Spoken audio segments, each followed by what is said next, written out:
This mind control facility, it was too horrible to believe. It couldn't be true.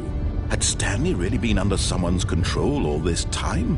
Was this the only reason he was happy with his boring job? That his emotions had been manipulated to accept it blindly?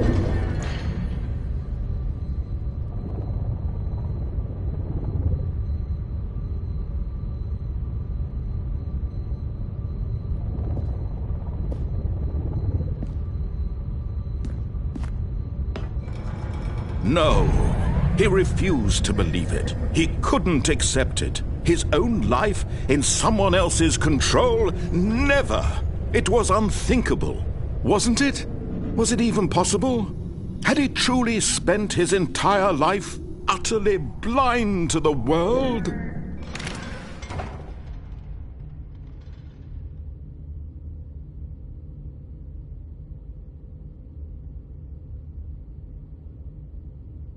But here was the proof. The heart of the operation. Controls labeled with emotions. Happy, or sad, or content. Walking, eating, working. All of it monitored and commanded from this very place. And as the cold reality of his past began to sink in, Stanley decided that this machinery would never again exert its terrible power over another human life. For he would dismantle the controls once and for all.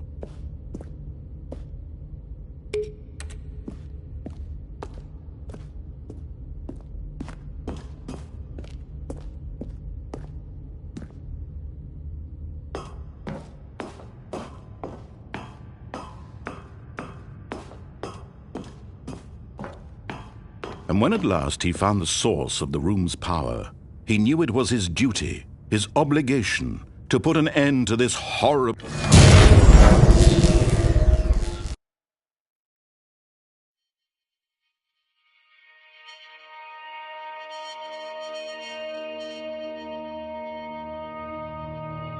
blackness, and a rising chill of uncertainty. Was it over? Yes! He had won! He had defeated the machine, unshackled himself from someone else's command. Freedom was mere moments away. And yet, even as the immense door slowly opened, Stanley reflected on how many puzzles still lay unsolved. Where had his co-workers gone? How had he been freed from the machine's grasp? What other mysteries did this strange building hold? But as sunlight streamed into the chamber, he realized none of this mattered to him, for it was not knowledge or even power that he had been seeking, but happiness. Perhaps his goal had not been to understand, but to let go. No longer would anyone tell him where to go, what to do, or how to feel. Whatever life he lives, it will be his. And that was all he needed to know. It was perhaps the only thing worth knowing. Stanley stepped through the open door.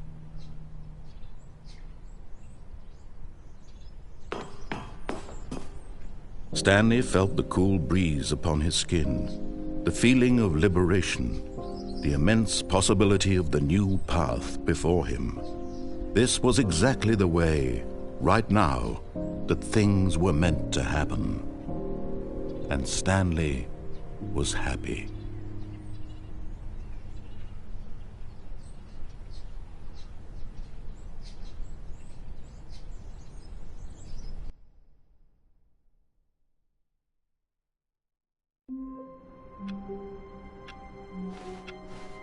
Someone was following Stanley. He was sure of it. If he checked over his shoulder now, he would surely catch them. It was only a matter of time.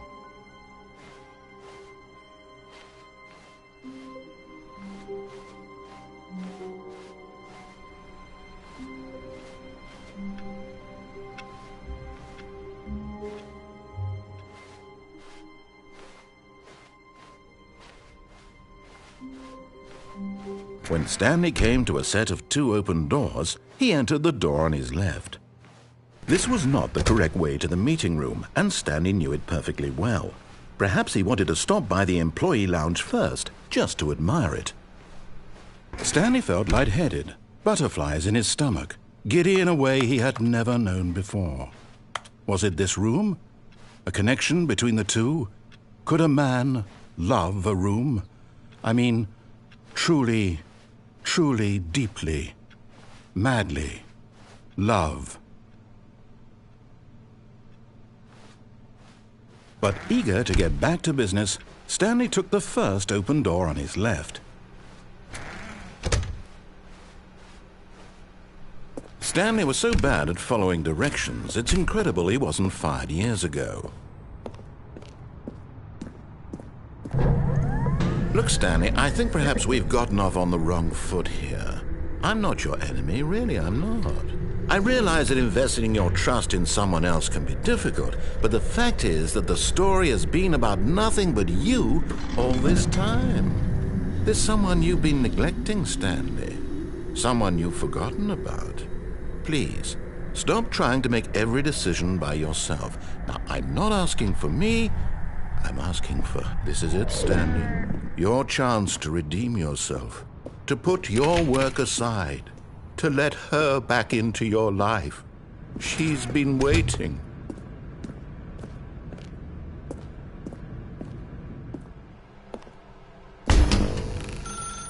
That's her, Stanley. You need to be the one to do this, to reach.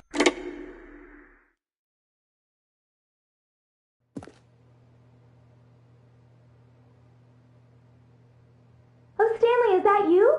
Hold on, sweetie. Sorry to keep you waiting. I'm just pulling the bread out of the oven. All right. Okay, there we go. All right, now, I want you to come in and tell me all about your day. Gotcha! Oh, come on. Did you actually think you had a loving wife who'd want to commit their life to you?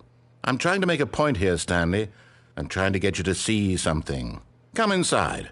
Let me show you what's really going on here.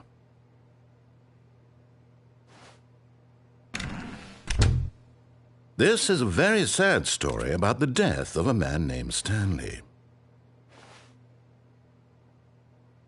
Stanley is quite a boring fellow. He has a job that demands nothing of him, and every button that he pushes is a reminder of the inconsequential nature of his existence.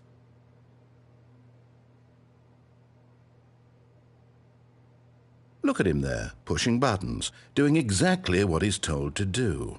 Now he's pushing a button. Now he's eating lunch. Now he's going home. Now he's coming back to work. One might even feel sorry for him, except that he's chosen this life.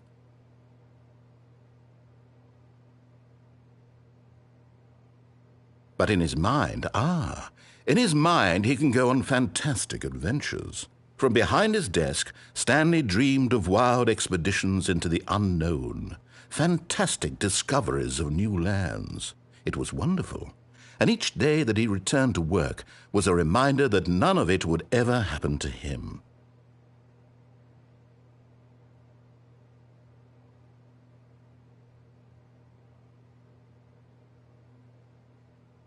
And so he began to fantasize about his own job. First, he imagined that one day while at work, he stepped up from his desk to realize that all of his co-workers, his boss, everyone in the building had suddenly vanished off the face of the earth. The thought excited him terribly. So he went further. He imagined that he came to two open doors and that he could go through either. At last, choice. It barely even mattered what lay behind each door. The mere thought that his decisions would mean something was almost too wonderful to behold.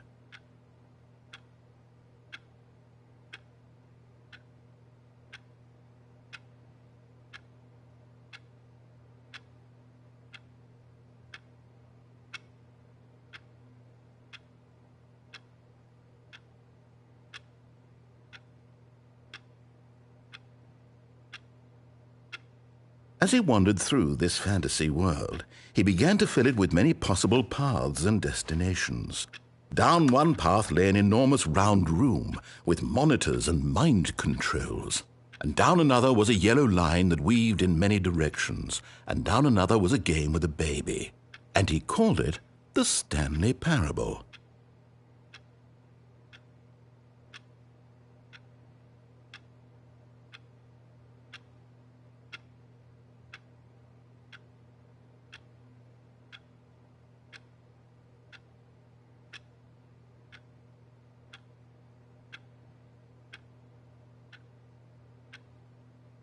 It was such a wonderful fantasy, and so in his head he relived it again, and then again, and again, over and over, wishing beyond hope that it would never end, that he might always feel this free.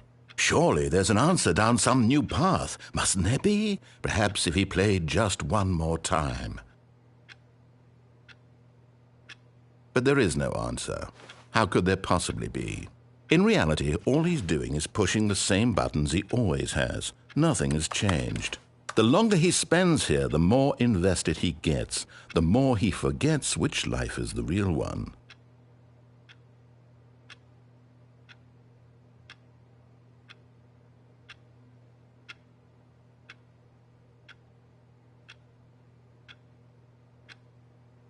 And I'm trying to tell him this, that in this world he can never be anything but an observer, that as long as he remains here, he's slowly killing himself. But he won't listen to me. He won't stop. Here, watch this. Stanley, the next time the screen asks you to push a button, do not do it.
You see?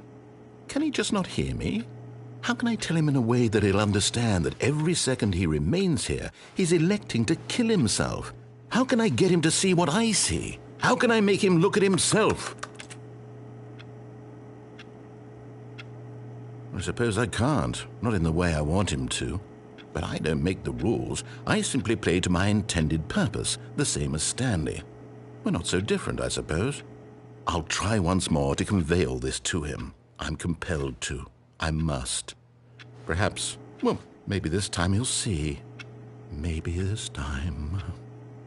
And I tried again, and Stanley pushed a button. And I tried again, and Stanley pushed a button.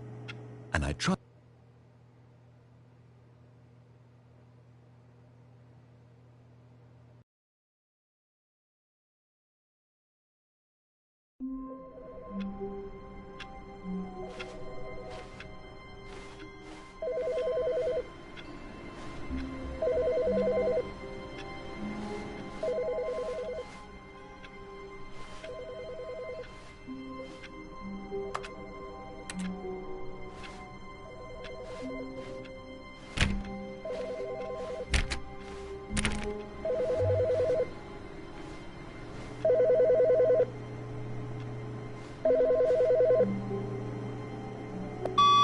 Good morning. Thank you for contacting the Future Happiness Foundation. We are confirming your shipment of 1,327 cardboard boxes to your place of work. Can you verify that this is correct?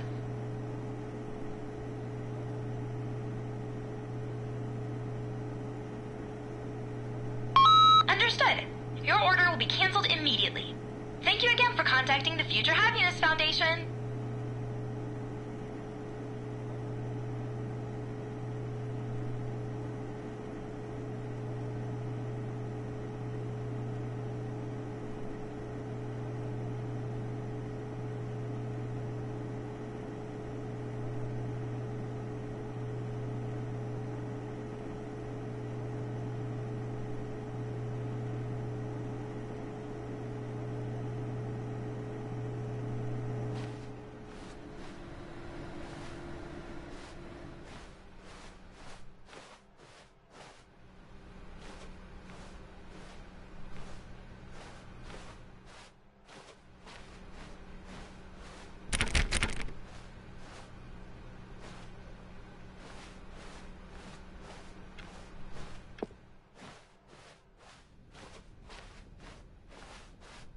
When Stanley came to a set of 2 open doors, he entered the door on his left.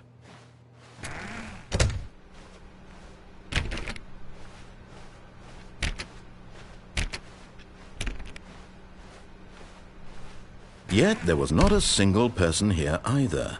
Feeling a wave of disbelief, Stanley decided to go up to his boss's office, hoping he might find... Oh, no, not again. I won't be part of this. I'm not going to encourage you. I'm not going to say anything at all.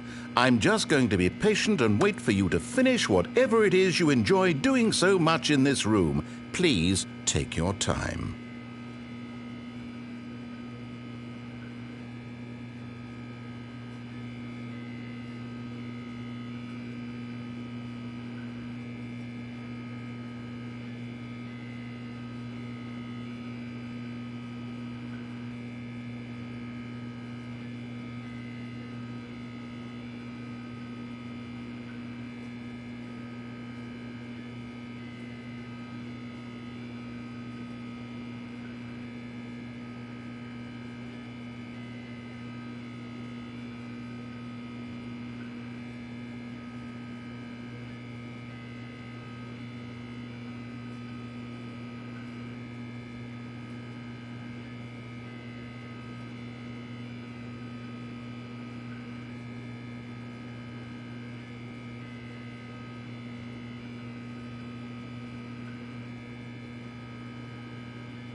Coming to a staircase, Stanley walked upstairs to his boss's office.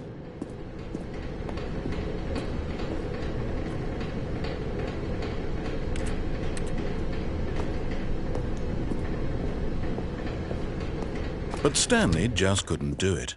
He considered the possibility of facing his boss. Admitting he had left his post during work hours, he might be fired for that. And in such a competitive economy, why had he taken that risk? All because he believed everyone had vanished? His boss would think he was crazy. And then something occurred to Stanley.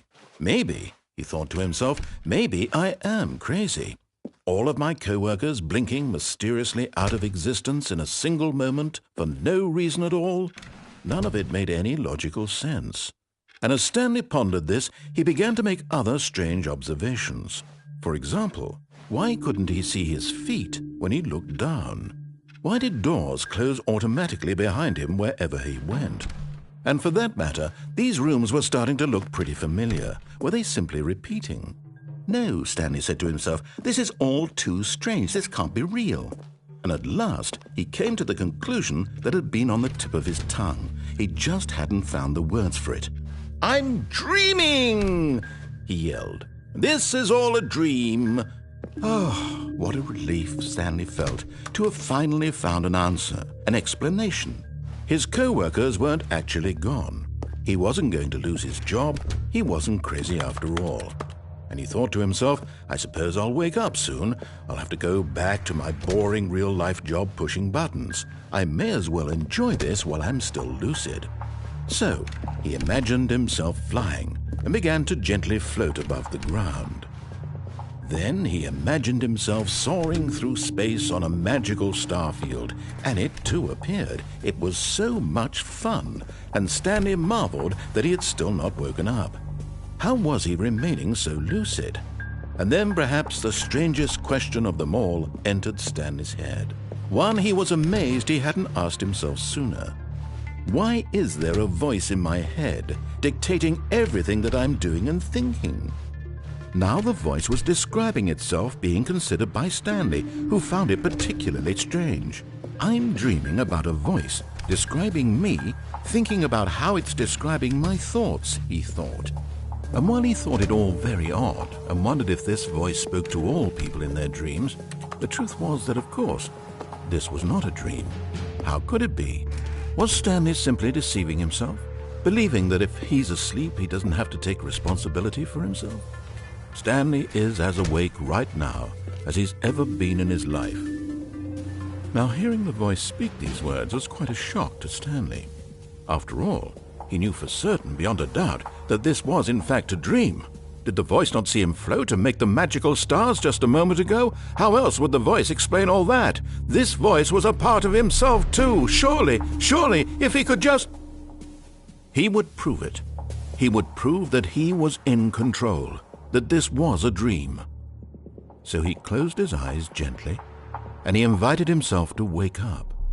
He felt the cool weight of the blanket on his skin, the press of the mattress on his back, the fresh air of a world outside this one.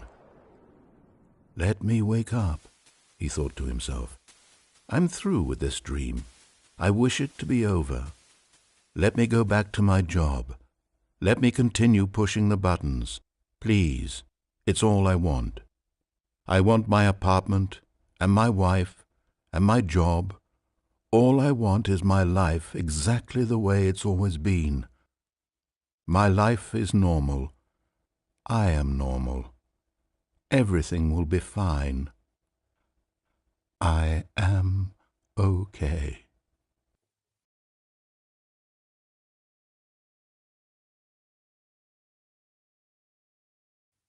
Stanley began screaming.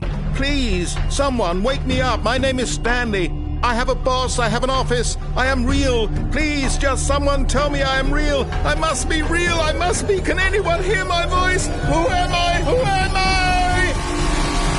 And everything went black.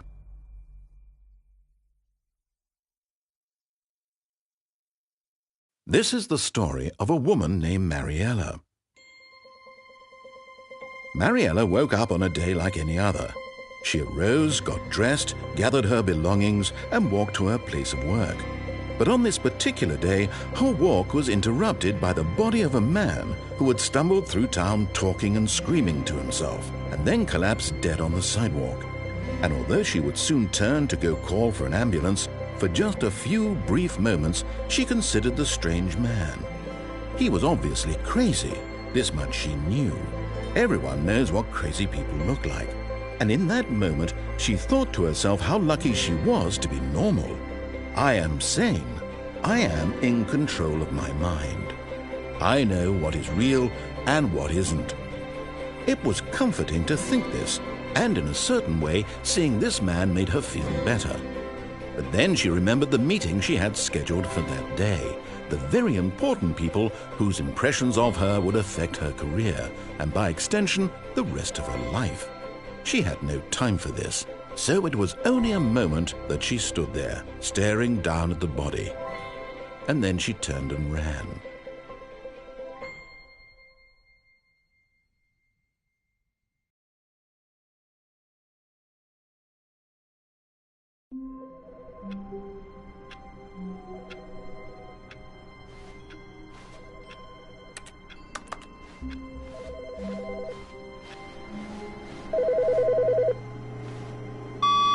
Hello. This is a recorded message scheduled either by you or a person in your place of work. The purpose of this message is to warn you about the dangers of recorded messages. If at any time you believe you are listening to a recorded message, please terminate it immediately and cease all flow of information from the recorded message into your perceptual sphere. Thank you, and have a pleasant day.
When Stanley came to a set of 2 open doors, he entered. This was not the correct way to the meeting room, and Stanley knew it perfectly well. Perhaps he wanted to stop by the employee lounge first, just to admire it.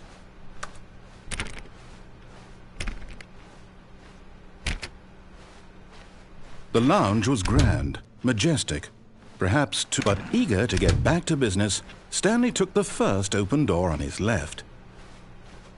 And so he detoured through the maintenance section, walked straight ahead to the opposite door, and got back on track.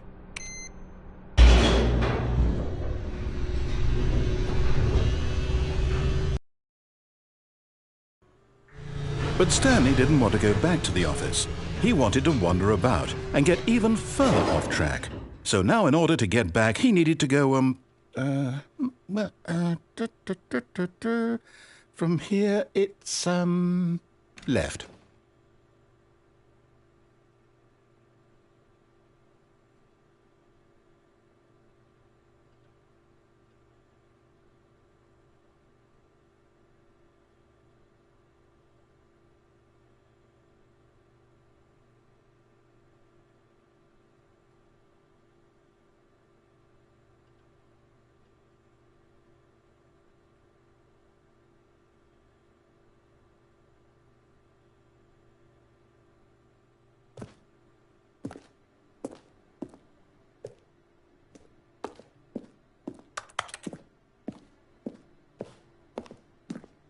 Oh, no, it's to the right, my mistake.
No, not the right.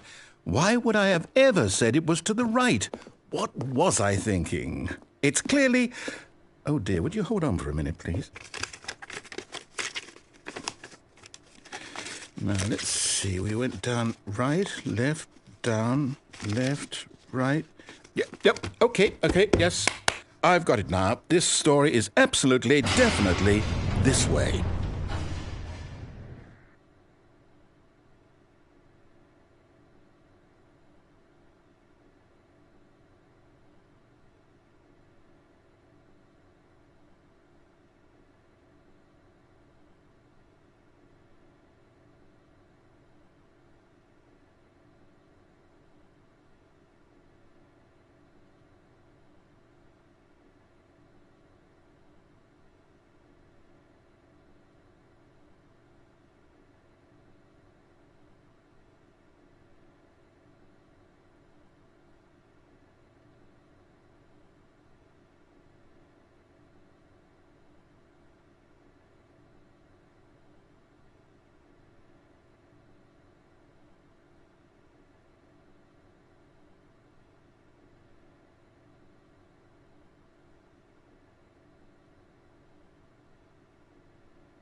No.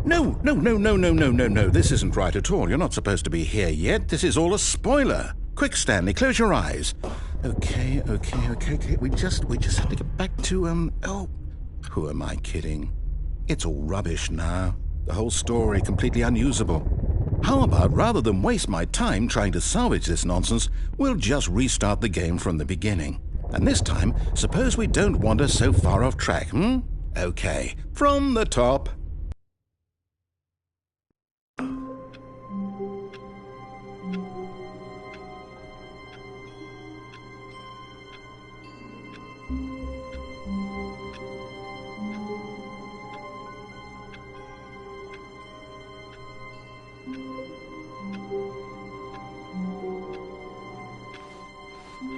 All of his co-workers were gone.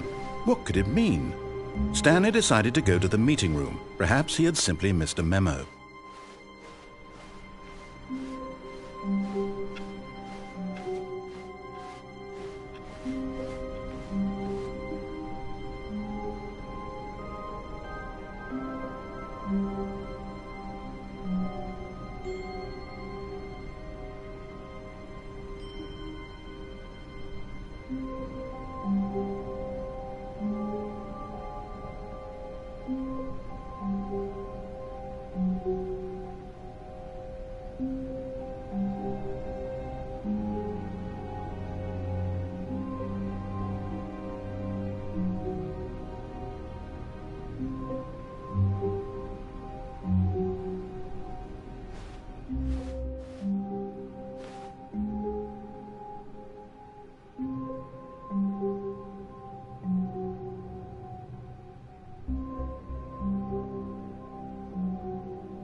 When Stanley...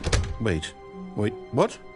No, I restarted. I swear I definitely restarted the game over, completely fresh. Everything should be... Oh, did something change? Stanley, did you change anything when we were back in that room with all the monitors? Did you move the story somewhere or... Hold on. Why am I asking you? I'm the one who wrote the story. It was right here just a minute ago. I know for sure that it's here somewhere. Okay, then. It's an adventure. Come, Stanley. Let's find the story.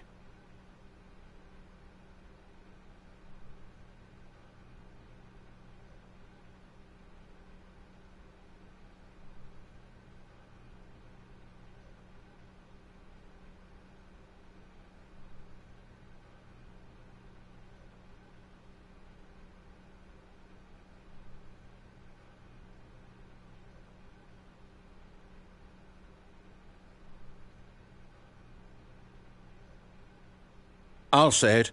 This is the worst adventure I've ever been on. I can promise you there definitely was a story here before. Do we need to restart the game again? Well, I find it unlikely that we'll ever progress by starting over and over again, but it's got to be better than this. Okay, let's give it a shot. Why not?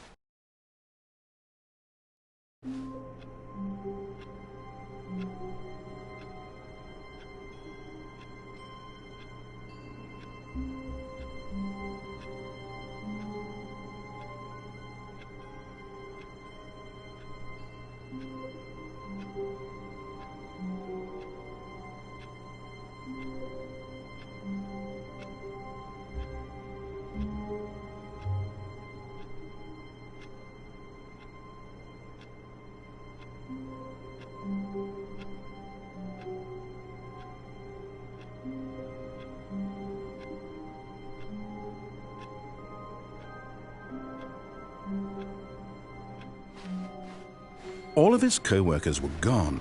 What could it mean? Stanley decided to go to the meeting room. Perhaps he had simply missed a memo.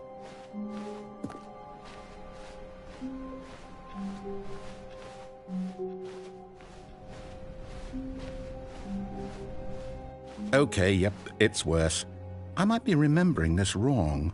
It's possible the story is back where we just came from. Why don't we go back the other direction and see if we missed anything?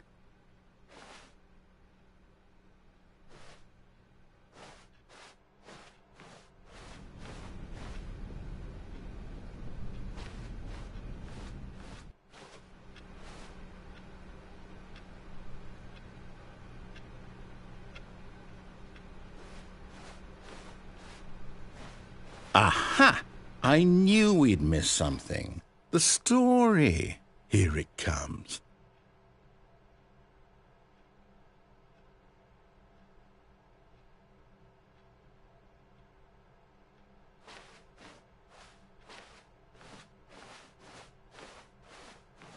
No, wait. Never mind. Not the story. Okay, let's head back the other way and retrace our steps.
Now this... Well, I'll be honest, I don't recognize this place at all. Is this the story? I don't think so. I can't quite recall, but I believe my story took place in an office building. Is that correct? Do you remember, Stanley? Well, do you know what? Since I've completely forgotten what we were supposed to be doing, how about this? You win! Congratulations! I know you put in a lot of hard work, and it really paid off, so good job. Oh, no. No, I don't feel right about this at all. We both know you didn't put in any actual work for that win. Some people win fair and square, and this was not one of those situations. Okay, I'm getting weirded out by whatever this place is. I don't care what might happen this time. I have to restart.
All right, I've got a solution. This time, to make sure we don't get lost, I've employed the help of the Stanley Parable Adventure Line. Just follow the line. How simple is that?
You see?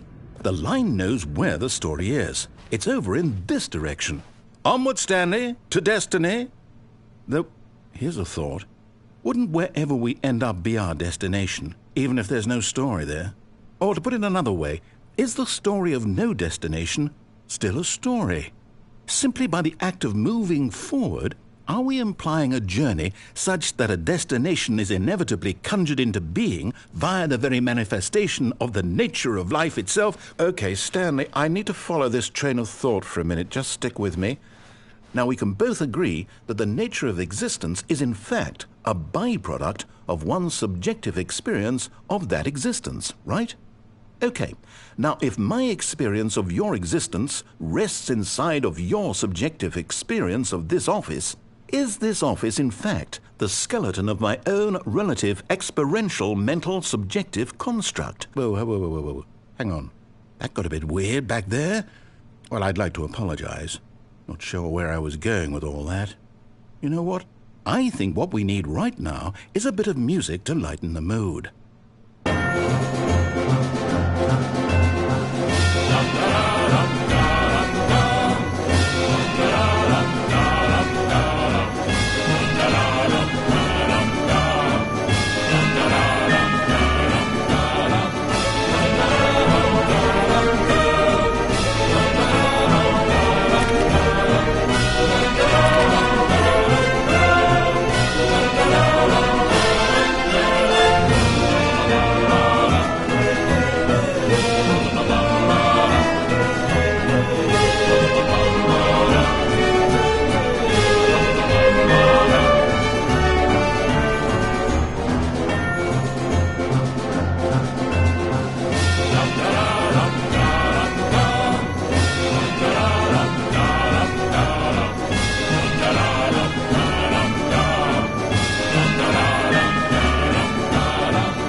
You know what?